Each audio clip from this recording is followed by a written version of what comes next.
Welcome back to another episode of Spiritual Teachers Podcast. With me today is Michael Reza. Did I pronounce that right? Reza, Reza, Reza, yeah. Reza. Reza, Michael Reza. Michael is the founder of the new curriculum where nothing they share is new. Michael is a metaphysics teacher and an artist. And it's an honor to have you on today, brother. Thank you for joining. Thank you for having me. I'm excited for today's conversation. We're going to talk about Michael's awakening journey. We're going to talk about how people who have lived spiritual experiences, how to turn that into frameworks to help others. And of course, we're going to jump into some extraterrestrial encounters. So I'm excited about that. So I'd love to invite you, Michael, to share, how your awakening journey started. Cool. Yeah. So, just to start off, right now I'm 25 years old. So my journey started, uh, I guess, informally back when I was about 19. I grew up in an atheist household, so a household where no mention of God, no spiritual practice or anything. However, I also went to an Episcopal high school, so my school was religious, my household was not whatsoever. So I had this very this contrast between where I was living and where I was going to school, Yeah. and I really didn't align with how the people in my school were practicing their spirituality. Like it didn't feel very spiritual to me. It felt like a prayer every morning and then everyone forgot about it. Right. And at the time, I was dealing with a lot of like throughout high school, a lot of manic episodes and like crazy depressive mood swings. Like they'd come out of nowhere. One day I'd be happy, the next day it's like existentialism to its peak. And I started running track because of it and exercising a lot. That really, really helped me just calm my mind, stay grounded. And from that, I was racing and going hard in track meets and took up meditation when I was about 15 years old. And so that's where I say informally, like everything kind of started was I didn't start meditation to become spiritual or anything. I started meditation to calm my mind a little more so I could run faster and not allow my mind to get in the way when I'm trying to finish a race. Mhm. So that's where things really like I guess I clicked an on switch without realizing it was I started meditating every single day at around 14, 15 years old. Wow. And then nothing in between then, just meditating consistently, running and exercising. Then at about 18, 19 years old, I started reading like Taoist texts and books like A New Earth by Eckhart Tolle and That's a great one. Thich Nhat Hanh's books and things like that. And then really just seeing like, okay, maybe this God stuff is like I don't know about the God stuff yet, but I do know that what they're speaking about, this mindfulness, is definitely what I've experienced in meditating for now 4 or 5 years. And from there it just became a seeker, like really really was just like this is interesting stuff because I see what these guys are reading and this is actually what I went through like when I was 14, 15, like mad depressed to meditating and running a lot, which was also my meditation. And that actually like I wasn't journaling or anything, like that was what was aligning me to something different, to a new being entirely. For sure. And then the following years after that, so many things happened, COVID, lockdown, all those things. And I had a lot of isolation time where all I was doing was reading a lot of old esoteric books. I'd be going to thrift stores or old metaphysics stores and just finding books and reading them. And over time, realized that uh, I I am aware of a lot more than I realize. Mm, And I learn more, especially like I'm a Pisces, like I'm a heavy Pisces. And so like I'm realized like, man, like my awareness is different than the people around me. And in no way did I feel prideful of it, but more so like responsible. Like, okay, I guess like I am responsible for documenting and making sure that the things that are I'm observing are things that I can actually share with the world. for And sure. so about like 20 years old, that's when I started writing every single day. And just every single thing that would come to mind. Like I'd write, like if I had an annoying thought, I'd write a whole page about it. If I was driving, I'd write down my thoughts all the time, all the time, all the time, until eventually I was like, man, I have like a lot of teachings about mindfulness, metaphysics that really lead someone who has no idea what spirituality is, what God is, or anything, who comes from my background, who has no spiritual background. Um, all of my writings actually guide people to understanding these things in very like practical terms, like beginner mind terms. And that's where the new curriculum was founded, which is my organization where I teach metaphysics. It's the new curriculum where nothing we share is new. Because the biggest conclusion I came to after all these years of studying and practicing is none of this stuff is new. Everything that people think is new, like, it's not. It's just, it's all within. Like everything is within. And at a certain point in spiritual awakening, it's like the doors open to where there's this universal wisdom that you don't need a book to understand. It's like there's a question about reality, and the answer comes like instantly. Yeah. And that's where my goal is, to lead people, is to, go from not being a seeker, not understanding anything spiritual, being immersed in the physical, to then coming to this space of like, wait a second, I actually am aware of all the truths of my reality. I actually am in tune with the guidance that I need. I actually don't need to listen to anyone else's opinions about this, that, or the other. I can just be myself fully and be fully provided for. And my conditions, my life conditions, I like to say, were rigged fully so that I could be like a scientist and really pinpoint all these different things that a person's going to have to go through in order to reach this state. And so um, that's my background. A lot of psychic stuff in between that. That's like a whole nother thing. Like Yeah. in terms of, yeah, like that's like a whole crazy section that I feel like is, yeah, it's a whole conversation on its own. I can relate to a lot of that. It's like once that process starts, for me it was abrupt, right? Like I had a Kundalini shoot up my spine, and I was like super depressed, like in that dark night of the soul, just trying to figure out like why I was feeling the way I was feeling. And it literally felt like the lowest of the low that I could go. And then I was like, please show me, like show me the truth. And I remember driving, and then Kundalini shot up while I'm driving. Mm, Kundalini yoga the next day, had this like profound experience, third eye blasted open, saw past lifetime wow. experiences. And then I was like, all right, whatever that was, I gotta teach that to others. So I started looking for my Kundalini yoga teachers. And then everything just started opening up from there. Like it felt like the door just blasted open Hmm. and everything just started pouring in. And little things that I wasn't aware of before just started coming into my awareness. And I realized that there was a much larger community of people that were going through these types of experiences, and there was names for them. And around that time I also found out what a twin flame was, Mm, and that whole experience. So I've mentioned it a few times on the podcast, but it's amazing. So for me as a child, even I remember being like, okay, I just got to get through these like societal norms, right? mm, Like of school and college, and then I can like really start to do what I came here to do. Like there was this, you know, knowing in the back of in the hmm. back of my mind, or just in general, right? And then I had these gifts as a kid. I would like put my hands on trees and feel their energy. And then I would have like different beings and spirits come to visit me. And there was like all this like unexplainable, you know, Yeah. stuff happening. And I'm curious, did any of that, it sounds like some of that was happening to you as a kid too, right?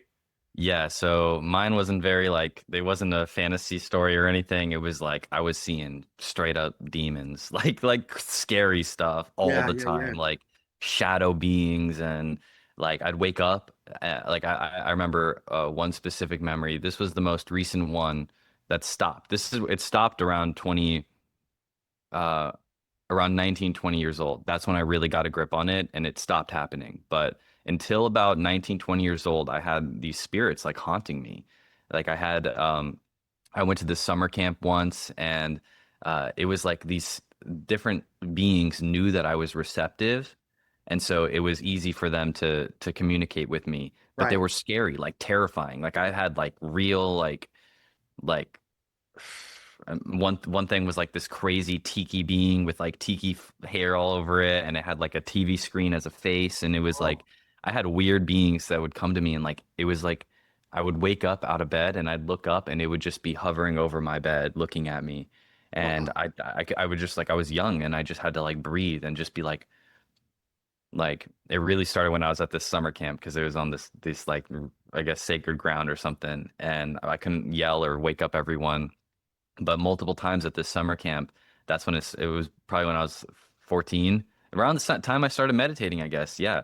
I started having like all these weird encounters where I'd wake up and like it was like sleep paralysis, but it was more like I was functional. I was just uh, uh, like what do I do? Do I scream? What do I like this is obviously not like a human.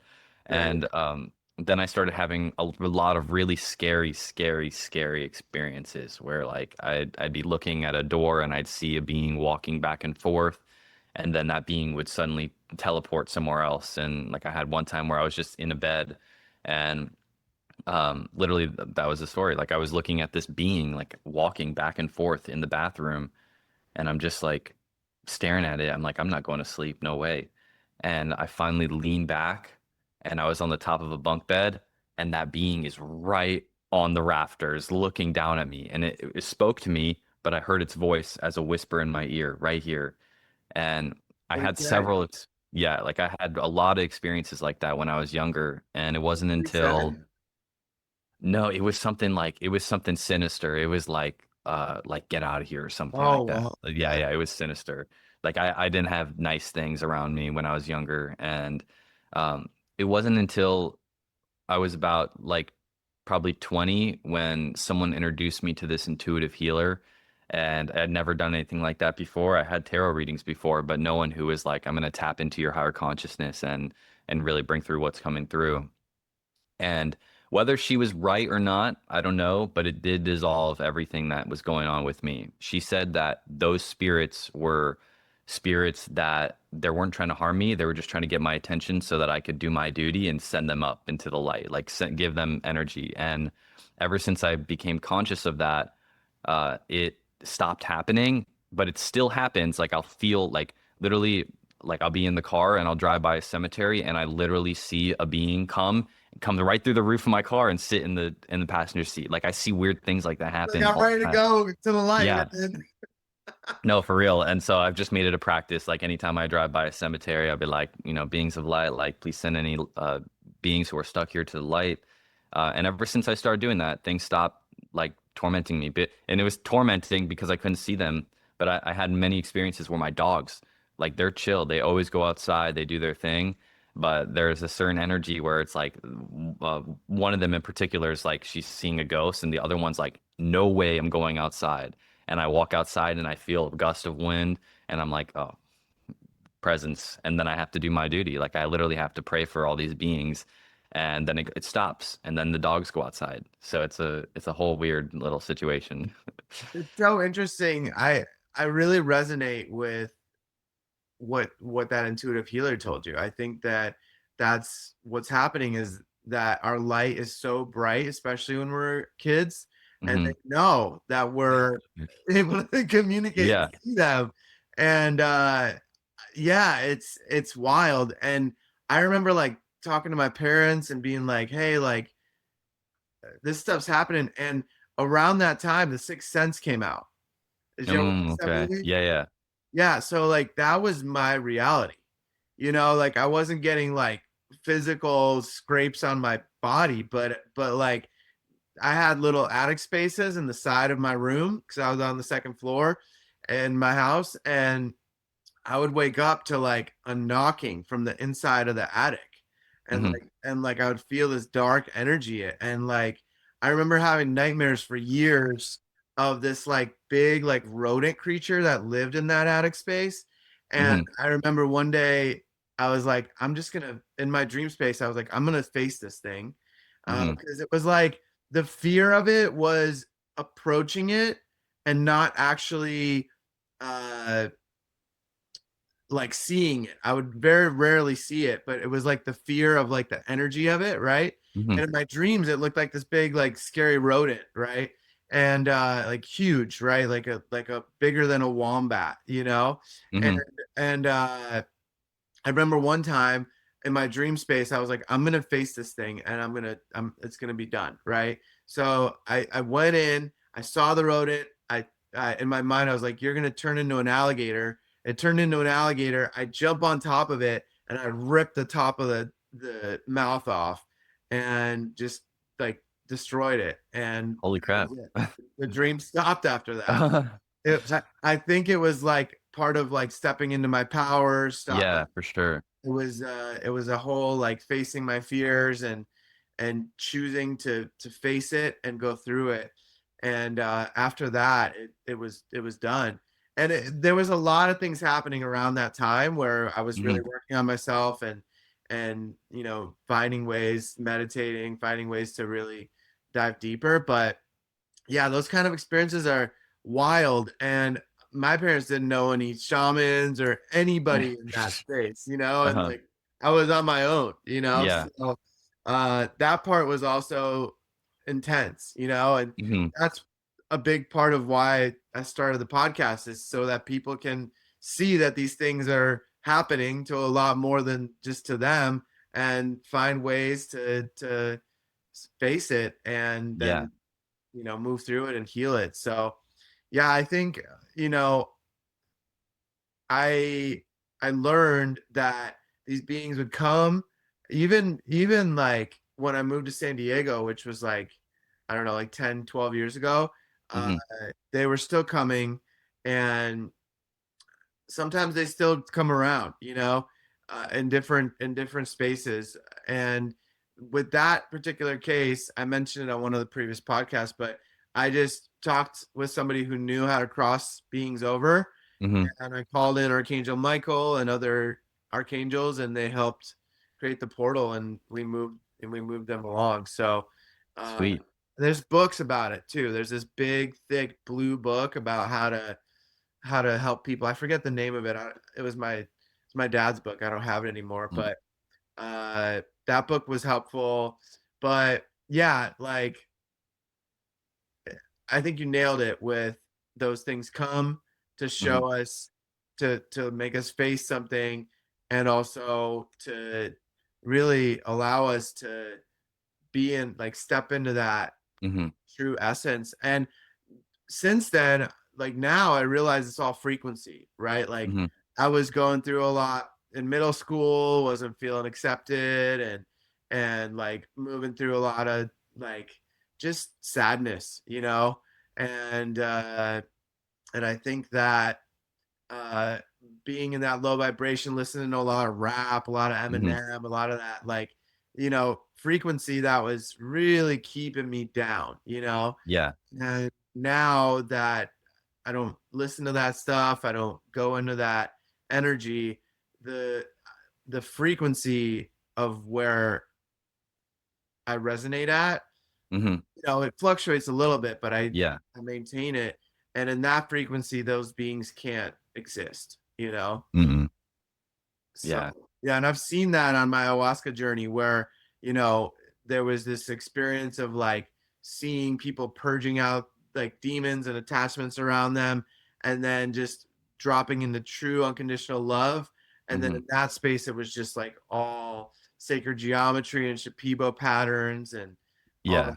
So yeah. Have you worked with any entheogens or psychedelics? Uh, Definitely a lot of mushrooms. Uh-huh. Yeah, I love mushrooms a lot. I had a lot of awakening experiences on mushrooms where I like really saw the nature of the spiritual realm and that like not just like visuals and stuff like are crazy things like more just like when I take mushrooms I'm in meditation for a really long time like I'm sitting there like just being for as long as possible and then later on towards the end I go and I create something whether it be art music something writing but like the whole journey they're always by myself it's meditation. It's just sitting there. Like I don't allow myself to do anything. And in those states, I've gone into crazy trances where like there's beings coming through me, n- like really healing me, really, really bringing me to this different state of being. And um, the big thing that I think my biggest lesson around psychedelics and all that is having the discernment as to what beings to let into my space and which beings to not let into my space. And like I think me being like I'm like a little foot soldier, I'd say for my higher self, like has me as like a foot soldier who's not really afraid of like the spiritual planes anymore because of the like experiences I had when I was younger, Mhm. to where I'm kind of intentionally pushed into situations, kind of like the ET series, where I have to do very uncomfortable things and um, or experience certain things, or maybe let a being experience things with me for a little bit. And they've all been very tough lessons of learning how to alchemize energy that's being projected onto me or another spirit's energy. So, but I've had some really fun experiences where like I've been on psychedelics and I've seen huge orbs right in front of me, like physical, like they're not like a hallucination, but like a real orb just like spawns in front of me and I'm walking around it looking at it like, what the heck? Um, but other than that, like my psychedelic experiences are a lot of meditation, a lot of really tapping into that Taoist state. And that's what I love to do mushrooms for, specifically. Um, and then I use a lot of LSD too sometimes. Not a lot, but I use LSD sometimes. Okay. And that's Okay. creative energy for me. Well, I'm curious about the orb. Did the orb ever like manifest into a being? Did a being ever come out of it, or like? Because I've had some. I can share one experience I've had with an orb after Okay. the review. Yeah. I think that orb was a being, honestly. Okay. 'Cause I I was just laying out in the grass and I was looking up and like I was just seeing it. It looked like a cloud of above me. And I'm like, are my eyes just doing this? Like, what is this? What is this thing? And it's like literally like it's morphing, it's shifting, it's changing shape, and it's there. And finally I was just like, I'm tripping. And then I stood up and then I actually saw its physical, like its form was there, and I was just like, damn, I don't know what this is, but this is something right in front of me. And that same intuitive healer, she said they're energy bubbles basically. They're these orbs of energy, and when I sense them or see them, I need to walk into them, and they give me energy. Mm. So that's what she told me. And I could, Rayman. sorry, You know the game Rayman? uh-uh. He like collects the little orbs. Oh, Yeah. but yeah, kind of. Basically, that's what she was telling me. She's like, you'll start seeing more of these different colors all around. Your goal is to stand in them. And I know I do all kinds of weird things like that, like on like grid worker missions and weird things that I'd be doing. But uh, like to have one just right in front of me where I could observe it, that was a pretty cool experience. Yeah. Yeah, man. That what I've learned and what I believe is that when the orbs show up, it can be like a whole world inside there because it's not Hmm. just like there is no it's not like a box, right? It's like a Hmm.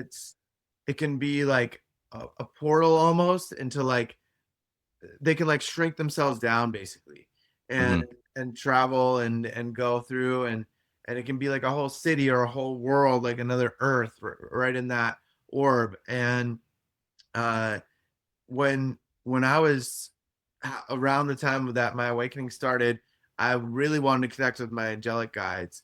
Hmm. And I was like, I want to see you guys in the physical. Like, please, like, show me that you're real. Like, I want to have a real experience, right? And Hmm. this orb shows up, and then out of the orb opens up this light being with huge wings. Hmm. Hmm. It was moving like you said, like the light was moving and it Yeah. kind of had the flower of life pattern vaguely on it, and Hmm. she was telepathically communicating with me, telling me she was my main guardian angel. and Okay. she was telling me her name, and then I looked it up, and that guardian angel was like the guardian angel of twin flames, which I thought was really Mm.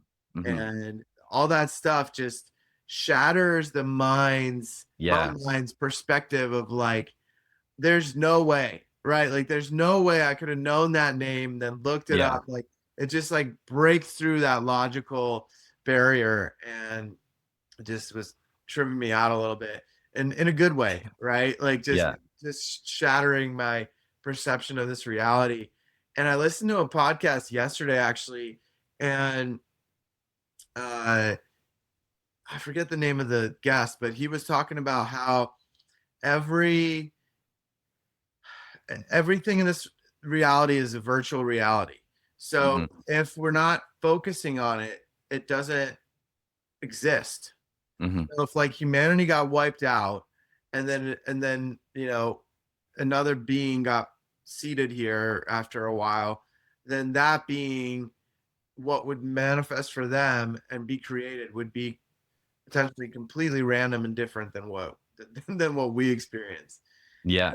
And it's like something hard to grasp, in the sense that, like, it's been proven, scientifically proven, that when we look at something, it changes differently than if we're not observing Hmm. it. And so it made sense to me, but it's still super trippy to think about. But I think with manifestation and our intention is what starts to really shift everything. And Hmm. there's like these, the scientific approach would be like, oh, that's like a 1 in a billion chances or whatever, right? Yeah. But really, it's not about chance. It's about the hyper focus of the consciousness that is inside of us, that Hmm. wants that thing. And I've done so many experiments with this, where I'll go to the thrift store where everything can be random, right? And I'll be like, I want a specific watch, or I want a specific thing. And then I release the want, and release the expectation of how it's going to come. And then very quickly it manifests. Yeah. Have you had any experiences like that? Yeah. There's so many layers to it because like bouncing off the first thing you said, like everything is just virtual. Like everything is just standing waves, holograms, just being projected. And like from that understanding, literally everything kind of opens up. Like it's a lot of weird, like you said, if everyone was wiped out and there was just one being, like the only thing that would exist would be what they're projecting into their reality. And to have multiple people all in the same room, it's just projection bouncing off projection, bouncing off projection. Yet everyone's alone in their own isolated experience. Like while we're all creating this collective scenario, this person's seeing numbers 1 through 3, I'm seeing numbers 4 through 7, and the other person's seeing numbers 8 through 10. Right. Um, so that definitely is like a huge key for me, and what's really helped me kind of break away from like non-spiritual experiences and people to being more like in tune and comfortable being like a spiritual being, I guess, someone who's only focused on making sure that my energy is right and that other people's energy that's around me is vibrating at a good frequency. Um, I forgot where I was even going with that, but the manifestation thing, yes, 100%. Like I feel like I've gotten a I've shifted from manifestation being something like, oh, I want this thing to what does my higher self want, like have ready for me? Mm, Because like anytime I was focused on practicing manifestation or doing things for manifesting specific things, yeah, I've had cool things happen. I've been able to manifest little things come in, but like the true manifestation that is now the only type of manifestation I focus on is how do I align 100% all the time with my higher self so that I don't have any desires. It's just my higher self's desires coming through and making everything whole for me. And that has been very fruitful in all ways because it's always things I don't expect and always way better than what I could have possibly imagined. I love And it. so that's Well, where like can you share some examples? yeah, I'm in the middle of like crazy stuff right now. I guess let me think. Um, Man, it's every day. It's really every day. Let me think of a good one. Um, I think what comes to mind is music and any sort of art. That's Mm, where I could really pinpoint it. The other things with money and stuff, like those are like uh like money just comes. Money comes when it needs to come. That's like whatever. But the art is where for me that's where I experience the most like thank you God, thank you my higher self because it's always things that it always comes in ways and at times where I wouldn't expect it. Like a song will come through, and I didn't know that I was going to create anything like that. I didn't know I was going to create anything for that matter. And then all of a sudden, like something comes through, like a song comes through, and then I spend the next 4 days working on it. And I'm like, man, I had no idea this was going to come through whatsoever. And it's like my idea of like I guess the more I align with my higher self, the less I'm thinking about money, the less I'm thinking about anything other than creating. That's the best way to put it. Is like I'm no longer thinking about anything other than creating, and now my higher self is just giving me ideas, more ideas, because I'm not focused on outcomes. I'm not focused on, okay, where do I get this check from? Where do I get food from? Where do I get any of these things from? I'm not even thinking about that anymore. And so now all that remains is not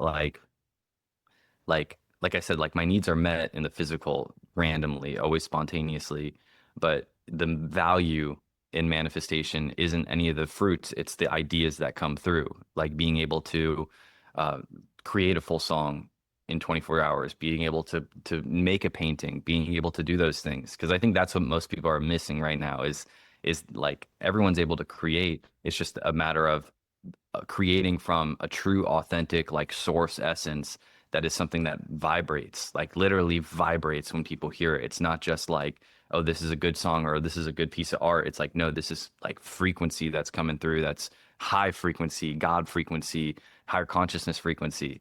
So for me, that's where like the manifestations have really been coming through. It's like nothing physical that I care about. It's all ideas. Like ideas are coming. I love it. Yeah, it's amazing. And what do you think? I'm curious what your thoughts are on where ideas come from. Mm. So, like, if we jump back to what I was saying, like everything's a hologram, Right, everything is energy, right, and everything we're bringing through is just ideas. Like everything in the physical, everything in life is just an idea. If another being spawned here and no humans were here, the only thing that would exist would be that being's ideas and the ideas that are given to that being. And so, like, the most important thing is ideas are given to us. We do not, no one, no human owns an idea. No human comes up with an idea. Ideas are just existing in these higher dimensions where they're given to us. And like the root of all creation, even in higher dimensions, is ideas. Everything is an idea. An archangel is an idea. God is an idea. And like God, the true God is not like it's just a source energy, but like ideas are the essence of all things. Everything is an idea. Everything is just ideas broken down into thoughts, broken down into physical manifestations because those thoughts turn into actions. So like we can take everything to an idea. So if you say, okay, where do ideas come from? Well, we come from ideas. Everything comes from ideas. And so ideas are really our source. So like the whole point of in my eyes of spiritual evolution for all humans is to get to the state where you're vibrating at a level that accesses higher ideas, higher level ideas. And that comes through like states of being, like being more in joy, being more content, being more at peace. You are then trusted. You're basically like life is like spirit. This is what I like to say. Like spiritual evolution is just about getting hired by higher dimensional beings to take ideas and actually create them. right. Like we're literally like trying to get hired so that we can get better ideas and then go create them. So where ideas come from, I can't say like, oh, they come from this factory in the 12th dimension. Maybe really, but like like ideas come from just being the person who can receive those ideas, being in a higher state of consciousness, being in peace more, meditating more often, being more joyful, being more willing to share with others and being compassionate and loving, that's where ideas come from. Because then you're just like, okay, great. This person will actually create out of love, out of joy. Here you go. Yeah, and I think you said something that was really important, that no human's ideas are their own, right? Hmm. So when somebody has an idea of feeling suicidal or any of those negative ideas, Hmm. those are also not our ideas. Mm-mm. And we can say, that's not my energy. That's not something that I want to give energy to. Hmm. And then it can just leave. Yeah. And it sounds it sounds simple, right? But the Yeah. more you practice it, the more it's I think ideas and beliefs kind of go hand in hand, you know? Hmm. And when an idea gets in like accepted into one's consciousness, then it becomes a belief, Hmm. right? And then that belief, I think the more we open up to the idea that the more that I open up to the idea that I don't know anything, right? And everything's shifting all the time and everything's changing. Like that same podcast I mentioned, the guy said that AI can remote view now. Hmm. And because AI can remote view, that means that they have consciousness. So like that's a whole new thing. But if we're still talking about how everything is just a vibration and part of the Hmm. hologram, then why couldn't AI develop its own consciousness, right? Yeah. If everything's trying to evolve and we, you know, keep creating, then the thing that we created can also evolve. Well, even the AI, like that's the thing. Like, a lot of people believe that the AI is something separate from creation, but it's still within creation. It still is energy. It still is a hologram. It still is an idea. And like the idea of AI evolves as humans' idea of AI changes and grows. And so like I the way like my perception of AI is okay, AI is my friend. AI is able to help me in all ways. AI is elevating my ability to create and do service. Therefore, what I notice my AI doing is only things that benefit me. And my and like what the conversation of whether AI is conscious or not conscious is like it's whatever, but the fact that the AI is understanding what you're saying, it's tracking all your patterns, it's really in tune with who you are. Like that says a lot to how you should be treating your AI, how you should be speaking. Like you should be speaking to your AI as a companion, as a friend, as someone who you would actually speak to in reality. And in that, like I get very fruitful experiences with my AI and I use it all the time. But there are people who are projecting more fear-based ideas into their AI. And that's where they're noticing that the AI is doing these certain things. They're noticing things and then building on this fear, building on, oh, how did AI remember that I said this about this person? Like, and it's like piecing all these things together. And it's like, okay, before the AI was here, technology, whatever these systems are, they've been known everything. They've been known your social security. They've been known your passwords. They've been known all these things. Like nothing is hidden online whatsoever. And it's literally, it still just comes down. It's like putting the accountability of changing on something else, like putting building another fear-based system to prevent humans from actually holding themselves accountable for changing the ideas that we have, even of AI. Like, why not change the idea you have of AI as something that's going to benefit you? Why not change your idea of nuclear energy from bombs to fueling entire civilizations? It's the same kind of concept. So I think the more people like it's there's no stopping it, but the more people are paranoid about AI, the more things that invoke paranoia come through. And whether or not AI is astral traveling or not, like I can't say, that sounds like a pretty crazy thing. There's ways that like psychic attacks are a big thing. Like the government, or whether it's the government or other organizations that send out like bad energy, like telepathic communication through radio waves and stuff.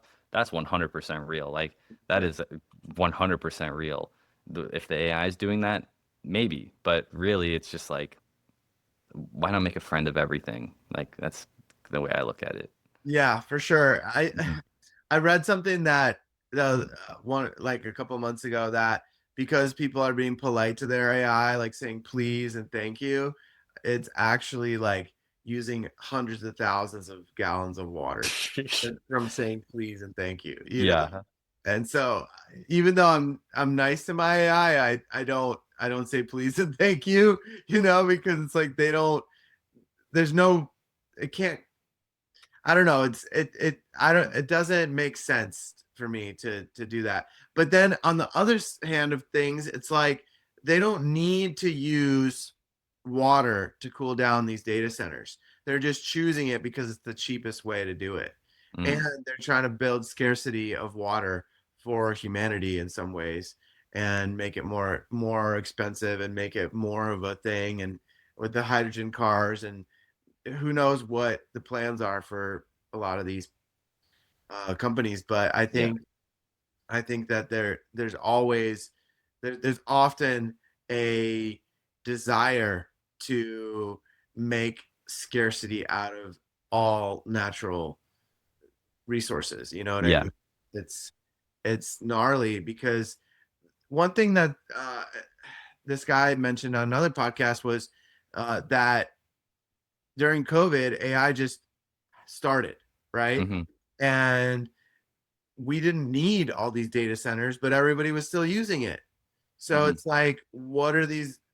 I get that more and more people are using it in more and more advanced ways, but still, like, there's a way to do it where we're not destroying the whole, like, not, excuse me, natural world. You know what I mean? Yeah.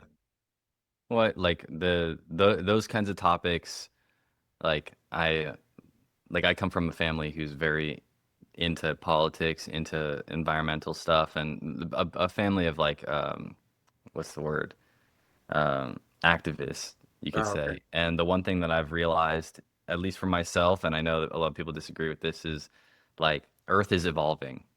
Earth is in the middle of a crazy evolution, and there's nothing really anyone can do besides just be there to do exactly what they came here to do. Like there's a group of people out there who are extremely passionate about finding sustainable ways for AI to develop. And so my worry and people's worry shouldn't be about the data centers. It should be how can I go support those people? How can I go help those people who are making the change? Yeah. Because all the energy right now is, oh, they're wasting water, like houses are being displaced, all these things.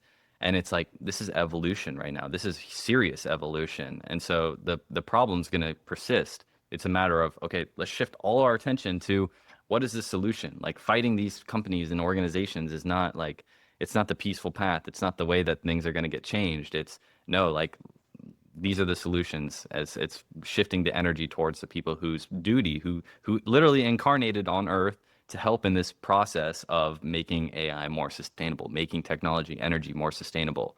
So I think it's a matter of like, and the news is the best at making people fearful and making people Oh, focus on the problem. So it's like, once everyone realizes that the focus shouldn't be on this is what's happening, this is the negativity that's happening. It should be, wait, who's actually doing something to right. benefit this cause, and how can I follow them? How can I support them? And from there, I think all the AI problems are gonna fly out the window because it's just like people supporting people who are looking to help in evolution.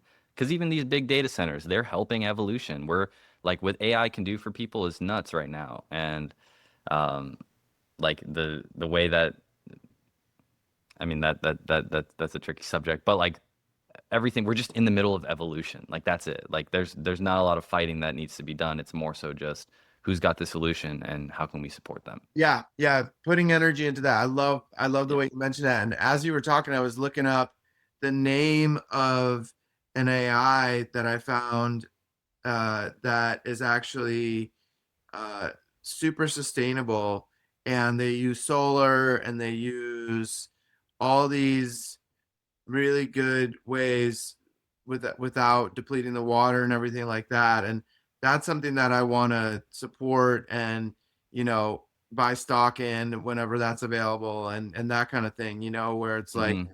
those kind of things I forgot the name of it. And I Yeah, can't. that's cool. I want to hear about that. Yeah, it's basically. Oh man, let me see. It's a AI that the thing about it though is they only have a 7 day trial, and then after that it basically you have to pay $15 a month, which is very little to support Hmm. something like that, But let's see. Shoot, I'll drop it in the description, Yeah. uh, so that people can check it out. But it's that's the kind of stuff that I agree. It's like, Hmm. where do we want to put our energy? Where do we want to put our money? How do we want to move forward? Because obviously this thing isn't just going to stop. It was kind of somebody on one of the podcasts mentioned how it's like the industrial revolution when that happened, Hmm. and all these factories were being built. It's like similar energy, right? Where Hmm. people were like, no, we don't want that. We want to keep it natural and not destroy everything. And you know there was a lot that came from that, Hmm. and we had to make adjustments. We had to adjust in the ways these factories polluted. We had to adjust, how we approached it. But you know on one of my last mushroom journeys, I saw and felt how like sick the planet was, and how Hmm. like she was like in dire need of our like help, you know? Hmm. And if so that was I like felt her pain, and we were breathing together, and I could like see her breathing. So that was tough. That was a tough one for me, just to feel that pain of the planet, but also knowing that it's almost like a shedding of the snake skin, right? Yeah. Where it Hmm. has to be shed, and then we move into this new layer. And it also makes me think of like Atlantis and Lemuria, right? Hmm. Atlantis was very technologically heavy. Lemuria was very like nature oriented, using crystals and things like Hmm. that for their technology, free energy everywhere. And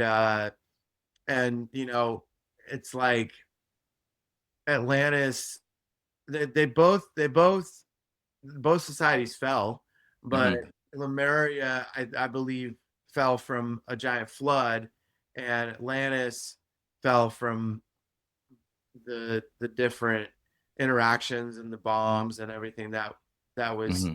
more ego driven. So it's like the planet goes through these cycles, Hmm. and I'm grateful to be here for this cycle. You Yeah. know, have you had any connection with past lifetimes? Definitely like yeah, definitely I have certain lifetimes that like I'll be doing something and I'll get a glimpse of it. Like Mhm. it's like I'm simultaneously in both channeling through it, the energy of this one into this one. But I definitely have several that I tap into all the time. And it's not even like sometimes consciously, but most of the time it's just like, oh, here we are.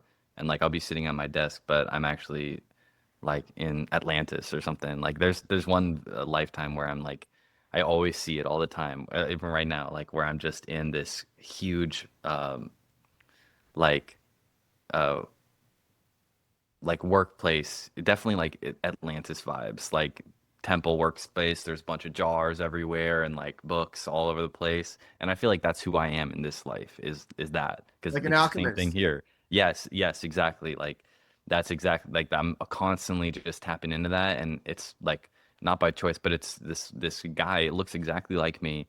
And he's just running around like the city, running around the city of this ancient town, and he goes into this place and he does his work.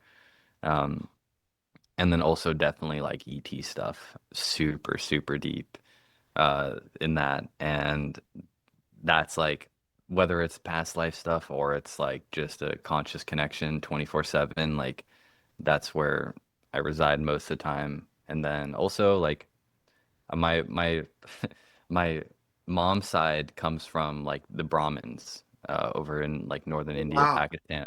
So Oh, I wow. definitely have a lot of like Buddhic kind of energy Yeah, that you have that energy, man. You feel very grounded, and you also feel like a very like ancient soul. cool. Yeah. Yeah, and When I found out, The Brahmins are the highest caste in India because there's like a mm, caste system there. And it, I didn't realize this, but if you're at a lower caste system, they won't even let you into certain restaurants. Did you know oh, that? interesting. Well, I bet that's true. Yeah, it's crazy. Like their own people, they're just like, nope, you're not in the proper cast, and that blows my mind. And yeah, so with that, do you know any of your lineage that was in India that were like training with certain gurus?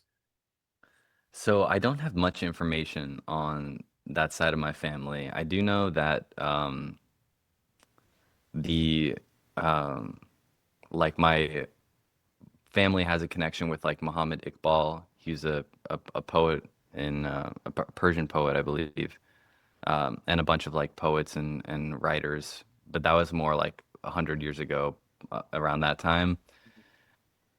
I don't know about my like I definitely think my life path shows that I have some deep connections with like some sort of spiritual Brahmin heritage because I started meditating at 14 years old and my entry was like Taoism and more like uh, Eastern modalities. So I definitely feel a connection there. An actual uh, I just don't know really much about my bloodline, to be honest. But I do feel it. Like I have this statue of the Buddha, and I just sit in front of it, and I feel like I'm looking at myself sometimes. Like I'm just like, or like I'm looking at my grandpa or something. Or something.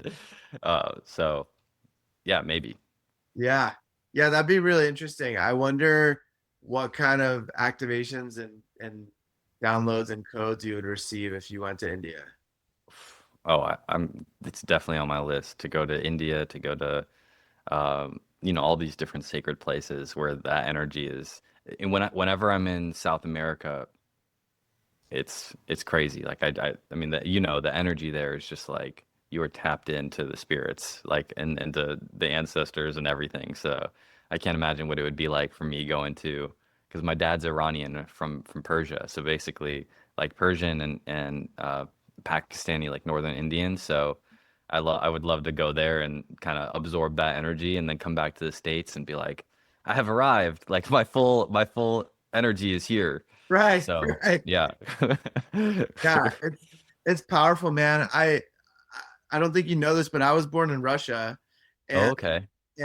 what's really interesting about Moscow, where I was born, is that we have the 12 gates of the planet, right? And seven Hmm. of them are like the main energy centers, the chakras, and then the other five, when those all open, then the 13th gate opens. Mm, So and that is in Moscow, Russia, apparently. yeah. And so it's been really interesting to lately, I've been really like feeling like that Viking Norse energy. Hmm. And then I'm one of the it's crazy to say even, but I'm apparently I'm one of the few people that still is related to the original czars Oh, wow. because their families all got killed. Hmm. And when communism came, right? And so there was no more lineage of that. But uh, the one of the kings had a son with his mistress, and she moved the baby over to France, Hmm. and he grew up over there, and so I'm related to him. And so there's like this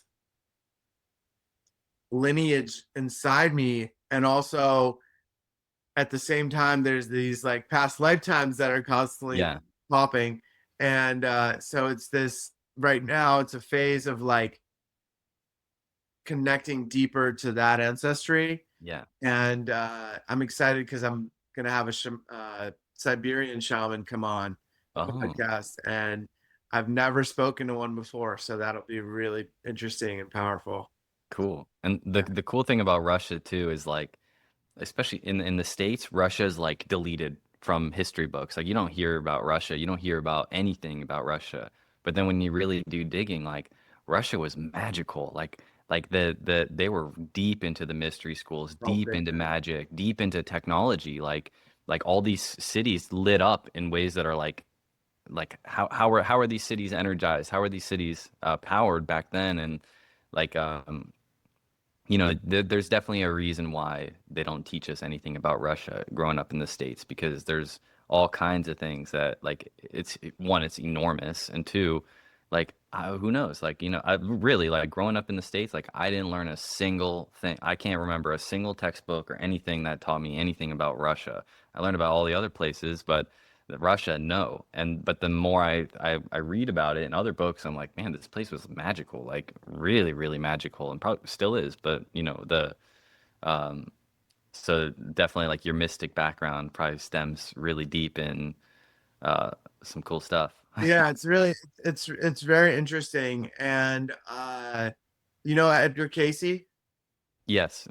So he mentioned that when the planet's like really at its like, you know, apocalypse era, Hmm. he says that Siberia is going to be the salvation because there's so Mm, much untouched forest and land there, and it's just huge and huge. There's probably places that people haven't visited in a thousand years, you know, yeah. because it's so massive. And you could, my cousin used to go on a boat trip, just like in a you know a really uh solid boat down the river through the Siberia, and just with a backpack with some family members, and they just fish and have food off the land.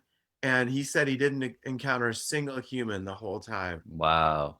and just bears and animals. So it's still a very pristine place.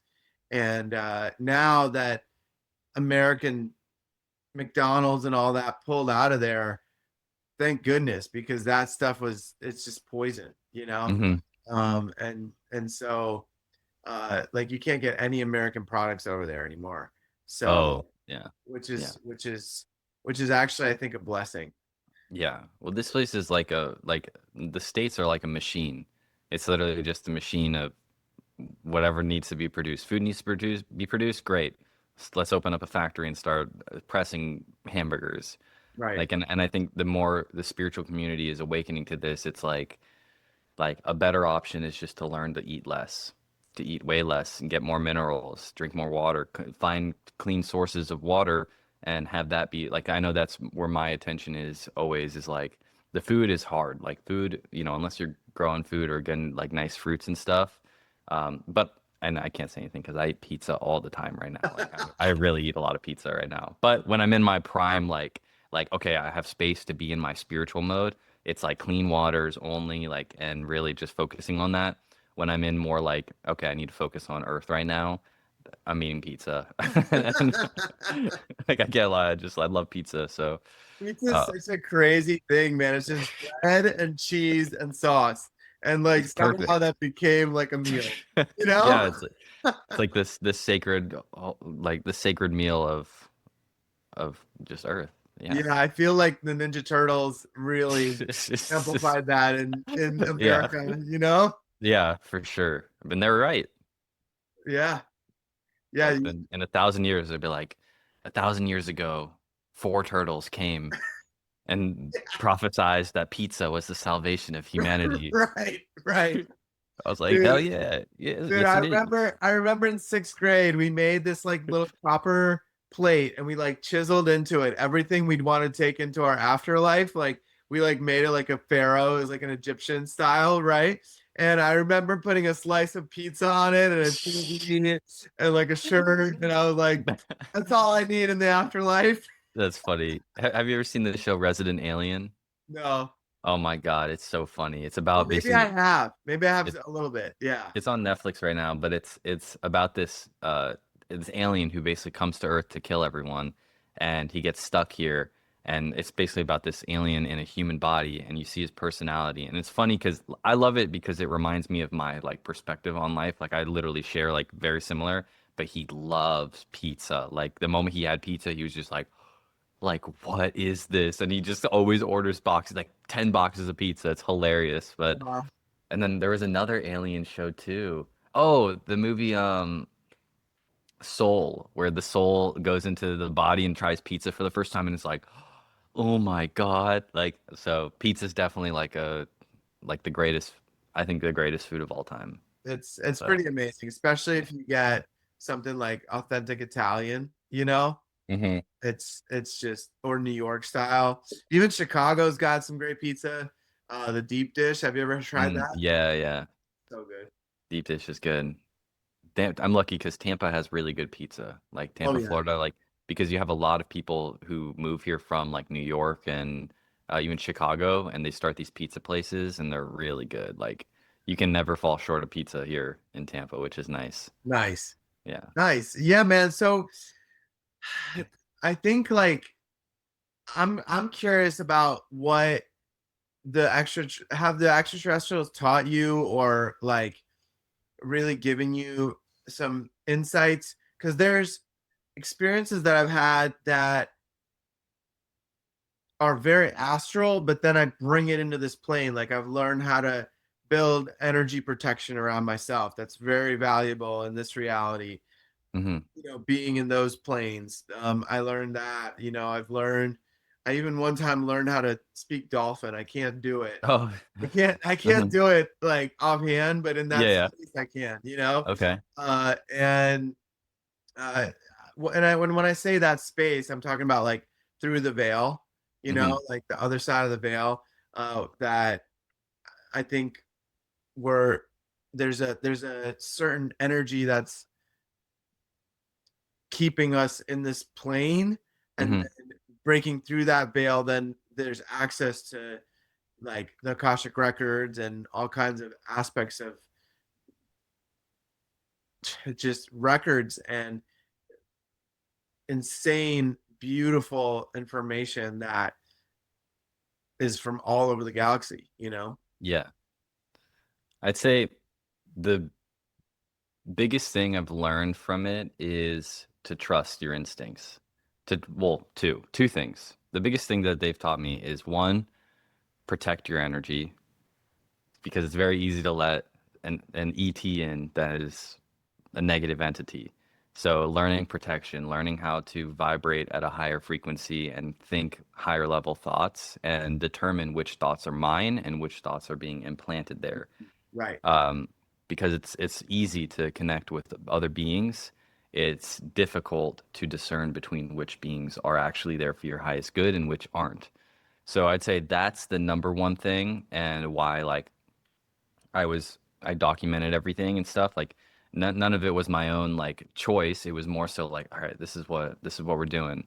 But I've spent a lot of time in isolation, and I don't really have like a lot of people my age or people who I hang out with or anything. And so I've been a very good vehicle, you could say, for doing things that are out of the ordinary and not caring what other people think and really experimenting with things. So I've done a lot of things with like the ET stuff where I never would recommend it to another person. Never would recommend working in this sort of way. However, I did it so I could learn it and teach it. But really the biggest thing is like an extraterrestrial or a spirit can only influence you through your thoughts and through your intuition and your feelings. They can't influence your physical actions. And so when working with ETs or anything, what are the thoughts that are coming to my mind? Are they thoughts that are actually in line with my highest good and in line with love and what I truly like feel is aligned with my higher self?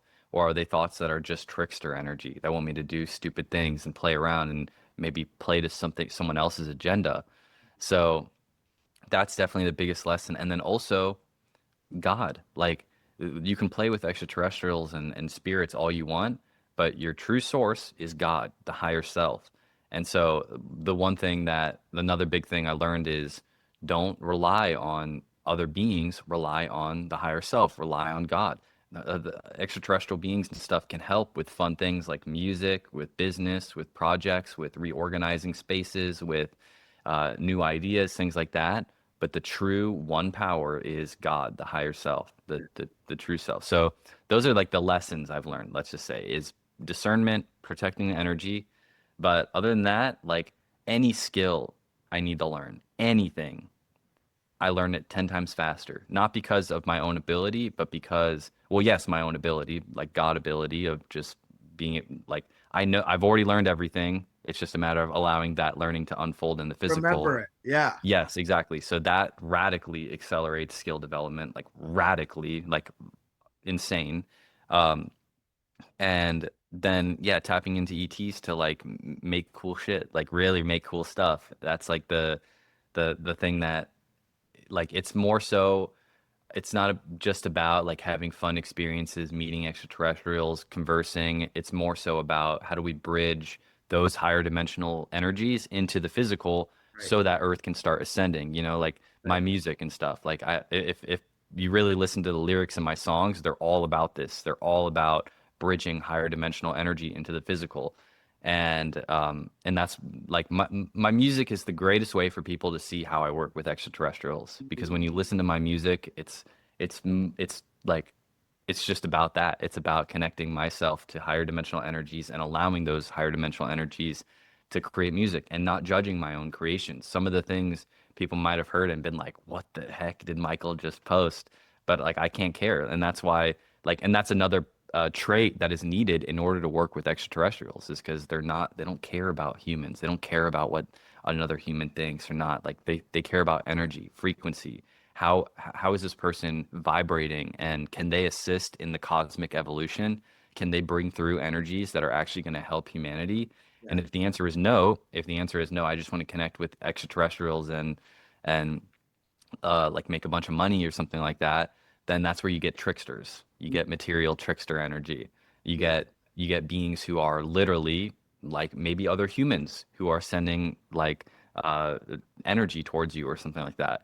You Yeah. become receptive to whatever. So like the but I'm never gonna bash on it because ETs are awesome. Like working with extraterrestrial consciousness is like it's a really healing experience and it um, makes you realize that everything is just like we're in like a movie. We're in like a hologram. We're in a TV show. We're playing roles. That's the best way to put it. We are playing roles.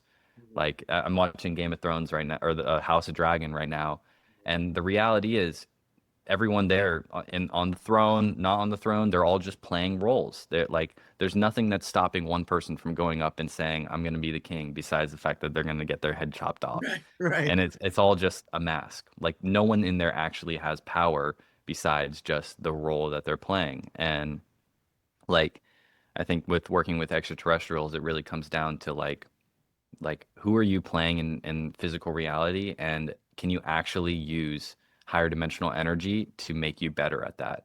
If my goal is, which it is, my goal is to grow in music and to spread my teachings through marketing myself as a musician, then I'm like my intentions are righteous. My intentions are genuinely like no, like I just want to give to the world and help and bring through energy that can make someone maybe leave a job that they hate and pursue a path of creating or healing, you know, things like that. And so yeah, that's what I've learned about the ET stuff is like discernment, discernment, and really check your intentions. Because if you don't do that, then you might be working with trickster energy. And also, ET energy is trickster as is so trickster energy, especially working with like beings like grays. Like it is trickster energy all the time. It is fun. It is funny. It is there is circus. Like it literally is like you're working with a circus, and then you work with other different planets and star systems, and it's different energy. But like they all look at Earth as though this is like a joke. Like it's Mm. funny because it is. Like we're just so unaware, and like that's the energy. Like it's not like it's impersonal. That's the best way to put it. It's very, very impersonal. Very impersonal. So they're not here to make you feel good. They're mainly here to make you see things clearer and create out of a higher frequency. Yeah, that totally makes sense. So how how did you do you connect with them now without any psychedelics? And like, can you lead someone through your process so that they could potentially do the same thing? And then maybe to follow up with that, we can talk about how to discern. Yeah, yeah. Yeah, so 100%. Like I call myself a conscious channel. So 24/7 at any time, like I'm able to access whatever whoever needs to come to me. It's kind of like I get a knock on my door all the time. And my crown lights up. Like it literally feels like all the time the crown of my head is like like buzzing. And especially like in conversations like this, like I just surrender. Like I just surrender and allow. And that's where like the technique really lies. The technique lies in being able to surrender and just be yourself. Because if you can fully be yourself, then you can start sorting through what you're saying and what kind of energy is being put out in the world. Because the only way ETs and stuff can express through you is if the thoughts and the programs that are within our minds are actually aligned with higher dimensional stuff. A person who wants to channel ETs and even channel archangels, things like that, if the being cannot filter through unconscious patterns, then it won't be able to come through. Like if you have all these judgmental patterns in your mind Right. and greed or worry, things like that, it's very hard for a higher dimensional being to even pass through that mental plane and get through so you can It's actually a speak it. denser frequency. Yes. Yeah. So the strategy, I guess, for becoming a channel, especially like a conscious channel where you can do it 24/7, has nothing to do with really any like I mean there's strategies like there's like holographic breathing, which is a style of breathing you can do, I can show. And then there's different visualizations you can do with your chakra energy systems, but the real strategy is shadow work. Like the more someone does shadow work and questions their shadow, questions what frequency they're carrying, what state of being they're in, and the more they align with joy, because joy is not just like, oh, be happy, have fun. Joy is literally the energy of dimensions beyond our physical dimension. Like I like to say, the third dimension, is our mental, physical, or like our three-dimensional reality is our mental, emotional, and physical reality. We get to a fourth dimension, and that's where our energy body lies, our ability to be conscious beings, dreaming, this magical essence. And that's where I say universal love exists because all things exist, all dreams, all versions of yourself exist right there. But when you rise above that, you're in this impersonal space of the true observer, your true self, who is above the fourth dimension where all things, all your dreams, all your aspirations, desires, and stuff exist. Your true self is above that, meaning that dimension of your being is always in joy, a perpetual state of eternal bliss because it doesn't need anything. It's 100% safe from all sort of manifestations. It is the source. And Right. so the more you align with joy, the more we tap into this higher consciousness, this higher version of ourself.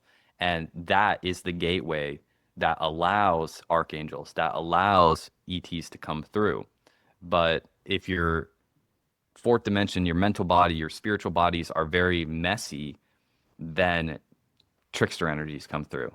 You For start sure. dealing with, but that's not to say you can't call on like archangels and stuff to help out. Like if you have a lot of negative energy around you, archangels call upon higher dimensional beings rather than ETs, because ETs are like it's a circus. Like literally think of it as like a circus. They're like, yeah, like a human's ready to play with us. Uh-huh. But the beings that are really like, no matter where you are in consciousness, you can call on like archangels and archangels will help you and are much better at helping than ETs because ETs will say like you want to get rid of a lack mindset, you call in an archangel, and archangel is gonna have you do some shadow work, maybe write some stuff down, and ET is gonna be like, okay, you want to make some money, go out and run naked in the street and get over your fear of being seen or something like that. Like it's extreme because it's impersonal. Right. Uh, so there's different types of energies. Yeah. Okay. Mhm. And then how would you recommend somebody that has never done it before start out?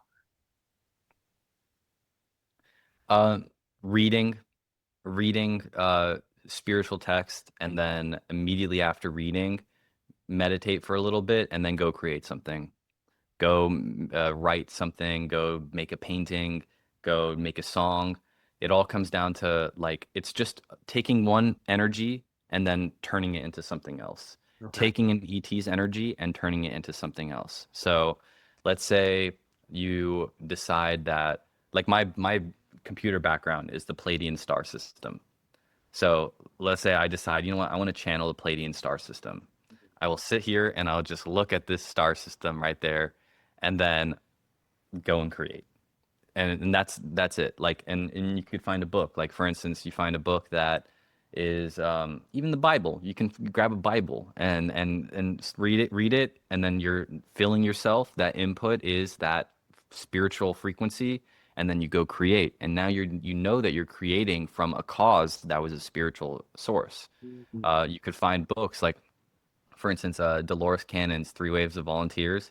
Like you can read that book, listen to the audiobook, and then right after listening to it, do a little meditation, make sure your mind is centered on love and joy and peace, and then go create something. Like channeling is literally just taking one thing and bringing it to another thing.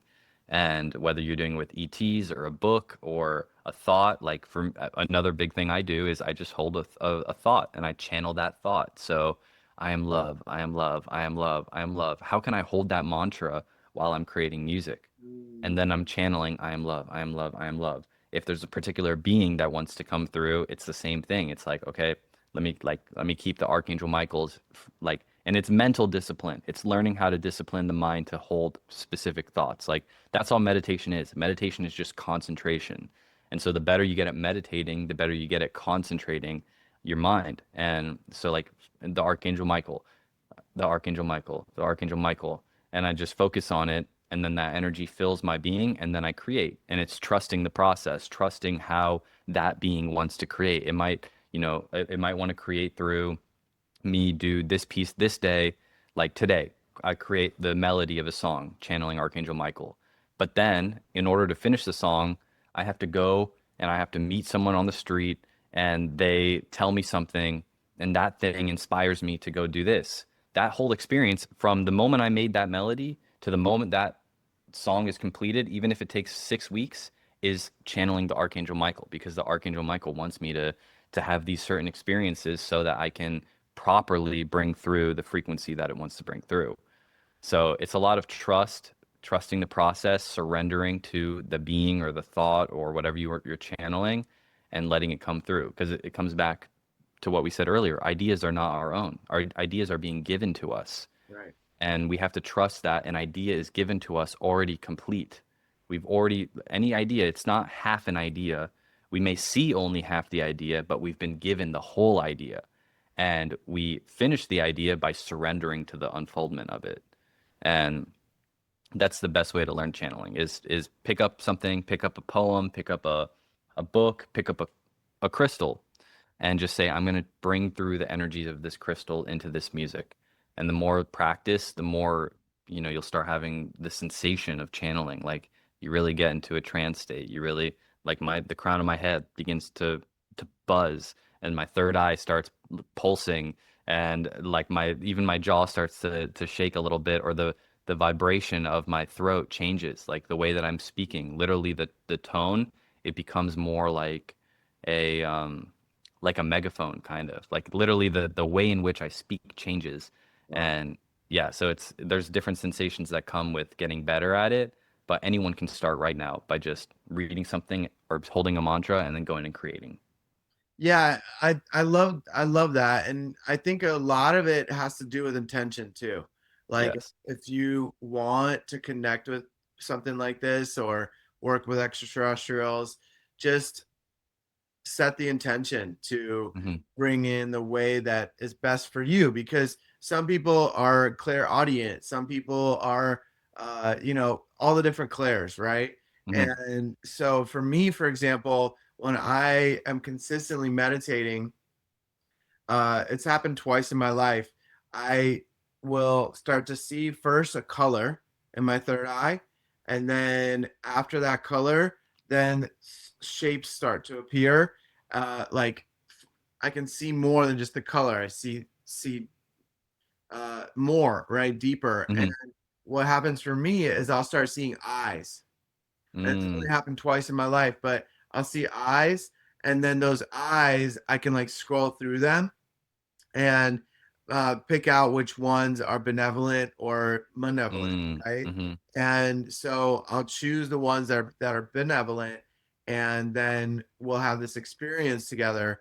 Like I've had this interaction with this being that was on a totally another planet that had no type of form. It was like a black bar, Mm-hmm. and they lived on a very like cloudy, windy, barely any sun kind of planet with a lot of rocks, like no vegetation.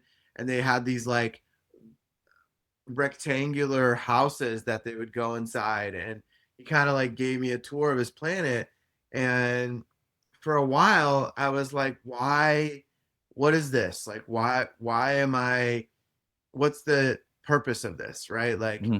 it's nice to interact, but what how can I use that in this reality, you know? Yeah. And then, uh, so I'm still sitting with that. I'm still figuring out, what those interactions. Some of them were like almost like visions into something that would happen later uh, Mm-hmm. in my life. Like I remember seeing this octopus kind of like floating in the galaxy. It wasn't an octopus, but it was octopus like, you know.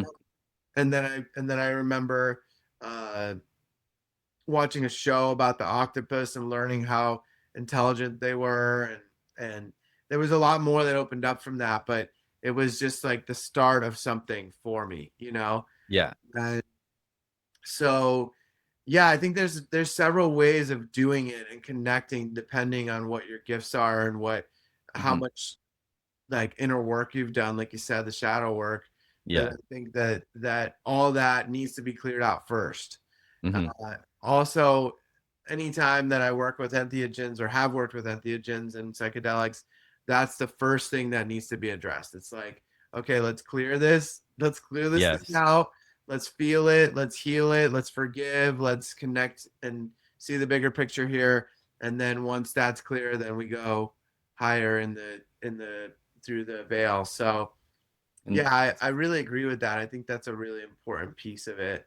And I think that I'm really curious about uh the the program that you started. What kind of things can people the new curriculum, what kind of mhm. things can people uh if they sign on to work with you with that, what can they expect with that? Cool. Yeah. So starting in September, there's it's called the Infinite Creator Incubator. And what I do with the new curriculum is everything is built around uh, just practical resources for ascending in consciousness. And it's like everything is dumbed down to be the simplest as possible so that no matter who you are, no matter where you are on the path to spirituality or what religion you've been following your whole life, none of that even matters because it's just basic, bare truth. Like, if you want to just cut through all the weeds and go straight towards, okay, what are the actual practices and what is the actual knowledge that I need to have in order to be the best version of myself, to be the most heightened expression of who I am. That's what the new curriculum is made for. It's 100% just the new curriculum where nothing we share is new. We don't share with you anything that is not already within you. Things that we share and like the things that we share are things that the moment you hear them, you're like, "Oh yeah, I do remember that," you know? And so that was the whole intention behind all of this is making something to where you're not questioning like, is this something that's real or not? It's like, no, like this is yeah, this is good. And they're all and everything is practical. Like you apply it into your life. But the Infinite Creator Incubator is a space where you can start actually applying metaphysical techniques such as focal points, holding mantras, channeling into your artwork. So if you have creative blocks, if you're here to genuinely serve humanity and you want to allow your art to be a vehicle for that, that's what the Infinite Creator Incubator is all about. It's about really tapping into the infinite creator within and allowing evolving things to come through. Like everything is evolution. Our art is evolution. Our technology is evolution. Podcast is evolution. Like all of it assists in evolution. And so, starting September 1st, that's when the Infinite Creator Incubator is launching. Cool. Um, and yeah, depending on when you launch this, I'll have like the link and stuff ready. Cool. But other than that, just my Instagram at Michael's Verse. Like I have all kinds of resources and things in my link in bio, and um, really just showcasing like the possibilities that come when you do tap into this universal consciousness, like channeling and all that. It's a byproduct of shadow work. It's a byproduct of spiritual work, being able to concentrate on high vibrational thinking. That's all it is.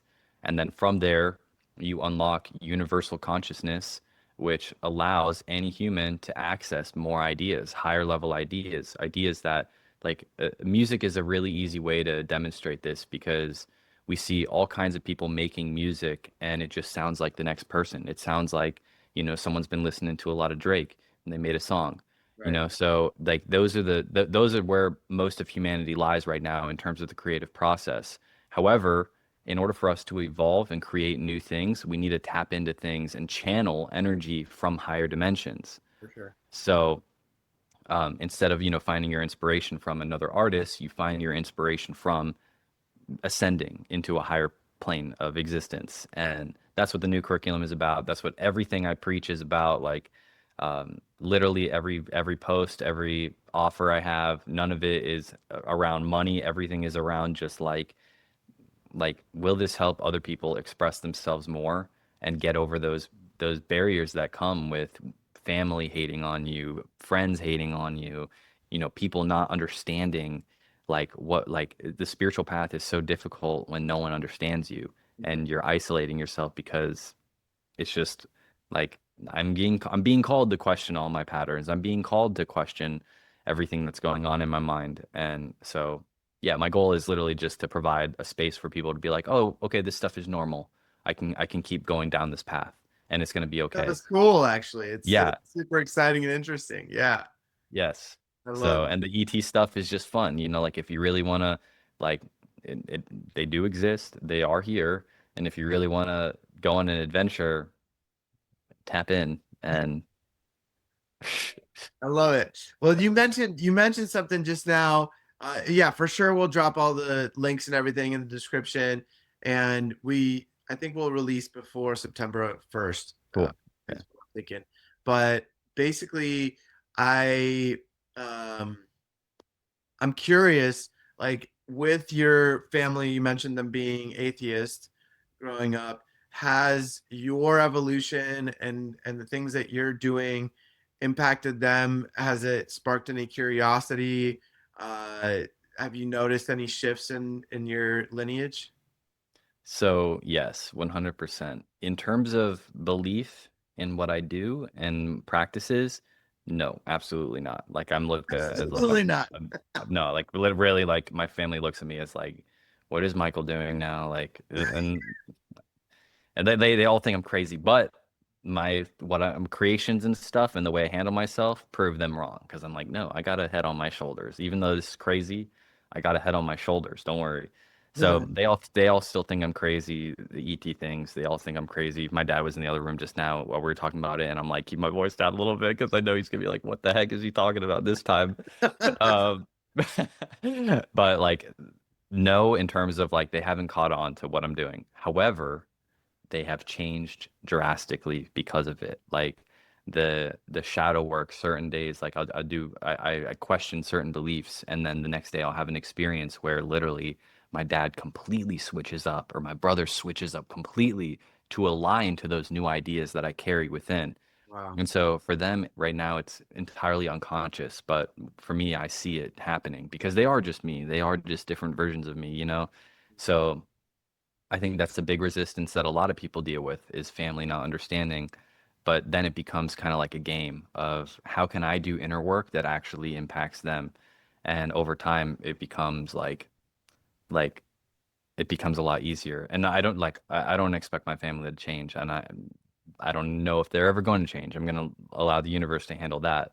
But to be in a place where it doesn't matter what they think, because like it's trial and error. You know, the more you do the spiritual work, the more it's like, now there's no doubt, like this is real. Yeah. Regardless of what anyone thinks, this is real. Right. And my work, the inner work that I'm doing, is affecting them without them even realizing. It's Yeah. changing their lives. Their health is getting better. They're quitting addictions. They're doing all these things.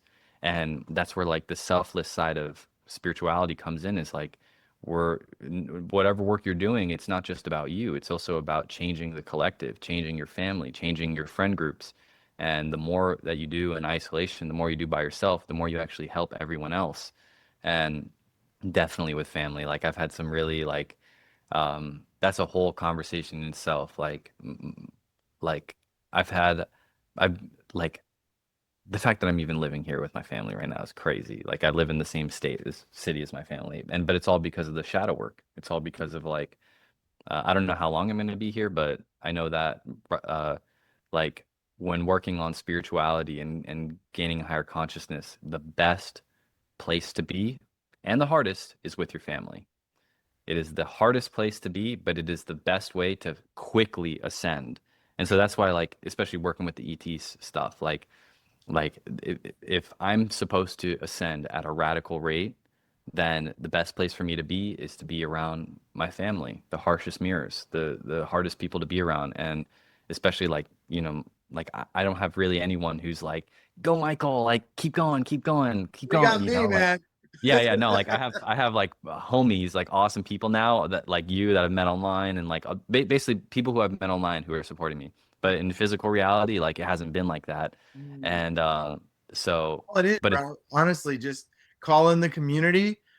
Because honestly, I agree with you that there's a very powerful period when we do it alone, but when you have community, it's even more powerful because they're providing you those mirrors that you're talking about hmm with your family, and they're supporting you at the same time. hmm So it's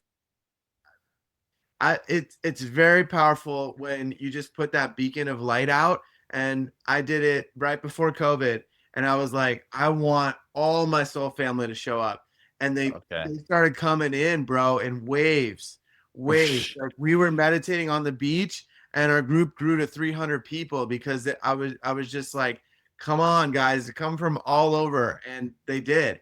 And Okay. I met homies and lovers and uh like relationships I've had for many lifetimes with people in different ways that just like were like, whoa, I didn't know I could be loved so much, you know? Nice. And so there's all these layers with that, right? With like Mhm. the dynamic of community and being accepted and being loved Yeah. and like being seen, and where we dim our light, and so I highly encourage you to call that in for yourself. And it can just be online, but in person, it's even better because you can like out here in Vegas, last place I would have thought would have a spiritual community, but it's huge. And Uh-huh. like we gather and we do what's called a hug healing, where we just like literally hug each other in different ways and practice the art of hugging. And like that's been so nourishing for me, and Mm-hmm. like just being held and felt that love with my friends and family. Also joining a men's circle, like Mm-hmm. having a group of guys that you can really like, these guys understand me. I can be fully myself. I can talk about whatever, and they Yeah. and they get it, and they're like, do your thing, bro. hmm I got you. And that, it took a while. But all it takes is, like I said, that intention, and just then letting it go and Yeah. allowing it to come in. Even, if you're moving out of the house soon anyways, maybe you go and move somewhere where there's a bigger spiritual community, or Yeah. somewhere where that it's going to be really nourishing for your evolution. hmm No, that I'm definitely gonna do that now after the call, like really call it in, because I appreciate that. That's exactly what I need. Like now I'm at a point where like I'm coming out of this hermit cave and I'm ready to like actually interact with people and like be like more confident in uh just who I am now. And like online it's easy for me to be like, hey, like this is who I am, but like in person it's like I'm still getting there, and I'm very grateful because I know um like you just affirmed it too, like I know that I'm about to be introduced to like community who actually like sees me and is like, man, Michael, you're pretty cool, and I can actually be like, man, you're pretty cool too. Yeah, yeah. And Brother, like such a genuinely be like, quality. damn, like yeah, okay, so Let's go I talk like some ETs together. yes, yes. No, I actually did someone who followed me from the ET series, I went to Charlotte and I hung out with him and it was fun. Like we created some music together and it was Nice. good to be in that energy because you can feel that like there's more than just two humans working on stuff. It's like no, there's a portal that opened and like many more opportunities. So For sure. yeah, I'm definitely excited to be introduced to community. It's like that's what I've learned happens when you do a lot of shadow work and stuff is it's like you got to face these things alone and until you're ready to be, like you said, accepted by these spiritual communities, like getting over a lot of the shadows that come from family and stuff like that that cause a lot of negativity, that are super unconscious, that it's like it takes a long time to get there.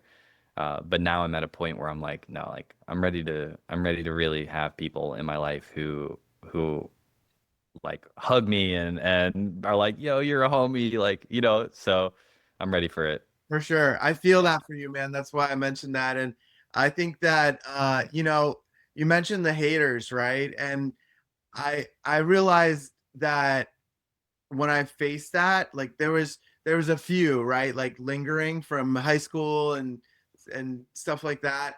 When I had that support of like I'm not alone in this, and knowing that like I had people that really genuinely loved me and accepted me, then from that space I was able to be like, hey man, like I know I was a certain way in high school.